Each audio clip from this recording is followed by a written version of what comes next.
Good morrow, worthy cousins. Hello, lords and ladies. It's Shakespeare Day. I feel like I need a little poetry, and this is a beautiful scene. This is Act 1, Scene 5, and this is the party that was talked about earlier in the play that Capulet is going to throw, and try to see if he can get some young people to fall in love, and he certainly does get two people to fall in love. Some beautiful language in here. The scene starts with the servants just preparing and complaining about each other, and then Capulet, the head of the house, Lord Capulet, comes and welcomes everyone. And tries to get everyone to dance by intimating that any ladies who don't want to dance must have corns on their feet. Tries to shame all of the young women into getting on the dancing floor. Apparently, the dance was unplanned for, so the party's going very well. The guests have decided to dance, and so they're clearing out clearing the room out to make room for the dance to start. I'll just read it. Welcome, gentlemen. Ladies that have their toes unplagued with corns will walk about with you. Aha, my mistresses, which of you all will now deny to dance? She that makes dainty, she, I'll swear, hath corns. Am I come near you now? Welcome, gentlemen. I have seen the day that I have worn a visor and could tell a whispering tale to a fair lady's ear, such as would please. 'Tis gone, 'tis gone, 'tis gone. You are welcome, gentlemen. Come, musicians, play. This brings up to something. I am not going to do justice to any of this language as we go through this play. In order to do it justice, I would need 4 to 6 weeks of rehearsal. And only then would I feel comfortable presenting it for money. But being that this is free, I am comfortable with muddling through. But some of this stuff is so sophisticated and so beautiful. I always feel like I'm not quite up to the challenge. I'm going to forgive myself for that. So he welcomes everybody. Everyone starts dancing. Capulet gets into an argument about how long it's been since he's danced with his cousin, who says, you're a little older than you remember, sir. And Capulet very charmingly doesn't want to admit that. Romeo is already in the room, as is Benvolio and Mercutio and the other friends. And Romeo sees Juliet and immediately is struck dumb with love. And he says, what lady's that, which doth enrich the hand of yonder knight? A serving man says, I know not, sir. Romeo says, oh, she doth teach the torches to burn bright. It seems she hangs upon the cheek of night like a rich jewel in an Ethiop's ear. An Ethiop is a man from Ethiopia, of very, very dark skin. Beauty too rich for use, for earth too dear. So shows a snowy dove trooping with crows, as yonder lady o'er her fellows shows. The measure done, I'll watch her place of stand, and touching hers, make blessed my rude hand. Did my heart love till now? Forswear its sight, for I never saw true beauty till this night. So just like, boom, he's in love. Or the beginning of it.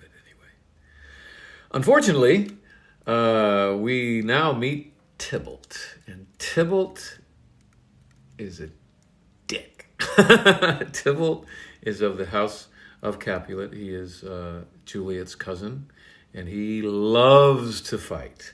He thinks this street violence is just fine, and he's at home in it. And he hears Romeo's voice and immediately recognizes him, and is very, very angry. He goes directly to Capulet to report him and wants to beat him up and throw him out of the party. And Capulet says, no, that's Romeo. Romeo's fine. He's a gentleman. You know, he says, what does he say?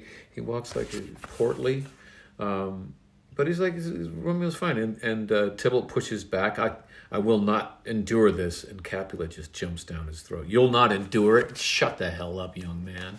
You're not in charge here. I'm in charge here. And they get into it. And Capulet really just smacks Tybalt down really hard. And I like Capulet even more. Even though they're in this, their people are fighting. He doesn't want to do any harm to Romeo. He wants to have a good party. The prince has told him to, as we saw in the first scene of the play, the prince has said, no more violence on pain of death. Stop this, both of you, both of your houses, Montagues and Capulets. But beyond the danger of getting in trouble with the prince, Capulet just doesn't seem to be wanting to start a fight because he doesn't want any fighting. I like him a lot. And Tybalt says, well, I am, he says, patience perforce with willful choler greeting makes my flesh tremble in their different greeting. I will withdraw, but this intrusion shall, now seeming sweet, convert to bitterest gall. So he's saying he's getting even angry. Now that he's being forced to seem like he's fine, he's getting even more mad, and he is vowing revenge to the audience. But he does leave Romeo alone. And Romeo goes straight to Juliet. And there is this beautiful interaction between them. I'm going to take a little time with this. And this is the part that I'm probably not going to be able to do perfectly, but I'm going to try my best. So, Romeo says, if I profane with my unworthiest hand this holy shrine, the gentle sin is this. My lips, two blushing pilgrims, ready stand to smooth that rough touch with a tender kiss. Okay, so he says, Romeo says, as he takes Juliet's hand, if your hand is a shrine, is a holy place, and if I am, with my rough, unworthy hand, am profaning this shrine and sullying it and dirtying it, then let my lips, as two pilgrims visiting, like a pilgrim visiting a shrine, my two blushing pilgrims, my two lips, are ready to smooth that over with a tender kiss. Very cute. It's a nice pickup line, if you ask me. Juliet pushes back very sweetly. She says, good pilgrim, you do wrong your hand too much, which mannerly devotion shows in this. For saints have hands that pilgrims' hands do touch, and palm to palm is holy palmer's kiss. Basically, she's saying, you do wrong your hands too much. Holding my hand is fine. You haven't profaned anything. There's no need to kiss me. Thank you very much. You don't have to worry about it. So if you're a pilgrim and I'm a saint, pilgrims touch the hands of saints. And then she says, and palm to palm is holy palmer's kiss. This is such tight language. Holy palmers are pilgrims that return from the Holy Land with palm leaves as tokens of their journey down to the Holy Lands, because palm trees don't grow up in Europe, so they bring back these palm leaves. So if you're a pilgrim, put your palms together as pilgrims do, and let the palms kiss, not the lips, buddy. Such good language. Romeo says, have not saints lips, and holy palmers too? And Juliet says, aye, pilgrim, lips that they must use in prayer. Romeo says, oh, then, dear saint, let lips do what hands do. They pray, grant thou, lest faith turn to despair. Romeo's still trying to get a kiss. Well, don't they have lips? They have palms, but they've got lips, don't they? Yes, but they just use them for praying. And Romeo says, well, let's pray by kissing. Juliet responds, saints do not move, though grant for prayer's sake. Saints do not, initiate things. They respond.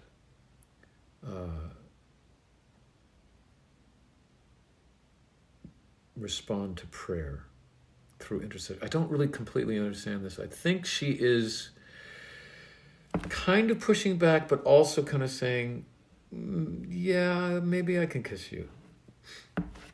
I wish I had more clarity on that line. Then Romeo says, then move not while my prayers effect I take.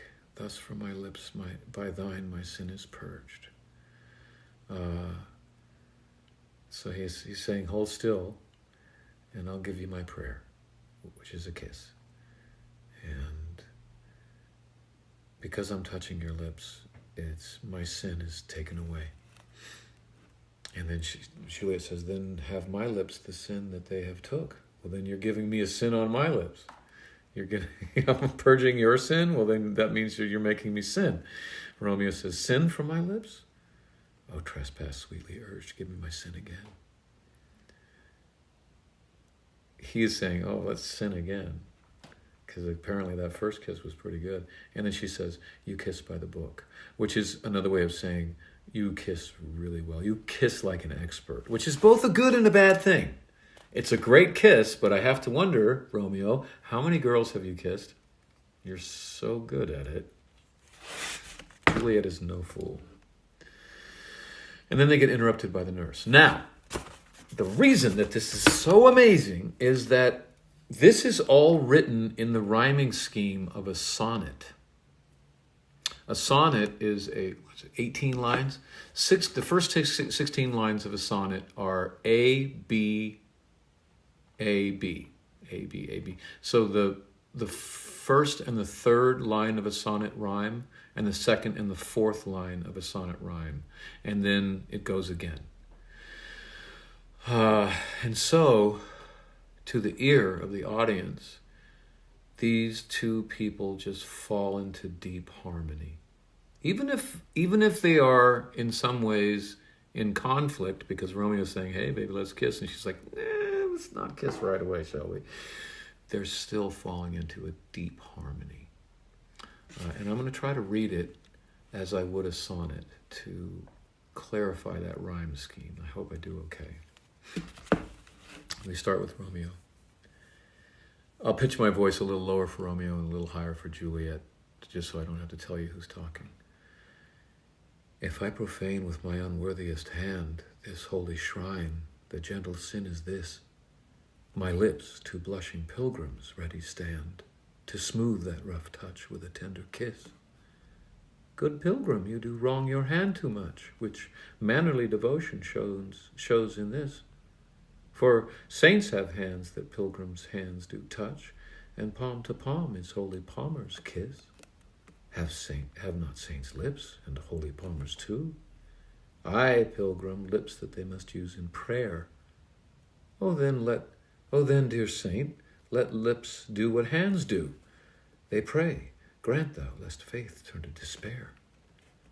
Saints do not move, though grant for prayer's sake. Then move not while my prayer's effect I take. Thus from my lips, by thine my sin is purged. Then, thus from my lips, by thine my sin is purged. Then have my lips the sin that they have took. Sin from my lips, O trespass sweetly urged. Give me my sin again, you kiss by the book. Tight. And the audience, we don't know that they're speaking in a sonnet together. We may not even, as an audience, consciously hear the rhymes as much, but what we do feel emotionally is these two people just go click. And really good actors, they won't beat you over the head with this, but that piece of the scene will lift as these two people get together for the first time. It's quite incredible. And Juliet gets called away by her mom, and Romeo gets to ask, "Who is this? Who is this young woman?" And the nurse says, "This is the daughter of the head of this house." And she says, "I tell you, he that can lay hold of her shall have the chinks," which is the money, coins chinking together. And she leaves, and Romeo says, "Is she a Capulet? Oh dear account, my life is my foe's debt." Dear account, a big account. Yeah. A dear account would be a large account. My life is my foe's debt. The account is my life, and now I'm indebted. My life is indebted to my foe, which is Juliet. Like, damn it! And then Benvolio comes and says, "Hey, the party's swinging. We should go. It's the best place to leave. The best time to leave a party is when it's really swinging. Away, begone. The sport is at the best." Romeo says, "Aye, so I fear. The more's my unrest." Capulet tries to get them not to leave, but everyone's leaving. And so he says, "Fine, okay, let's go to bed." Juliet then, as they're the last two in the room, asks her nurse who a couple of these leaving people are. And the nurse points out a couple of gentlemen by their names. And then he says, "Well, who's that?" She points at Romeo, saying, "And what's he that follows there that would not dance?" Nurse says, "I know not." Juliet says, "Go ask his name." Nurse leaves, goes to talk to Romeo, and she says, "If he be married, my grave is like to be my wedding bed. I hope he's not married, that guy that just kissed me. If he's married, I think I'll just die." And that's the only wedding I'm going to get. No, and that is foreshadowing. My grave is like to be my wedding bed. That is exactly what's about to happen, although he's not married. She comes back, the nurse, and she says, "His name is Romeo, and a Montague, the only son of your great enemy." And Juliet is horrible. Okay, that's horrible. "My only love sprung from my only hate. Too early seen unknown, and known too late. Prodigious birth of love it is to me that I must love a loathed enemy." The nurse is like, What? You love what?"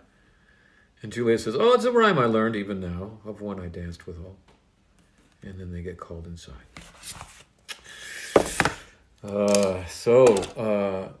Shakespeare does so much in this scene so well.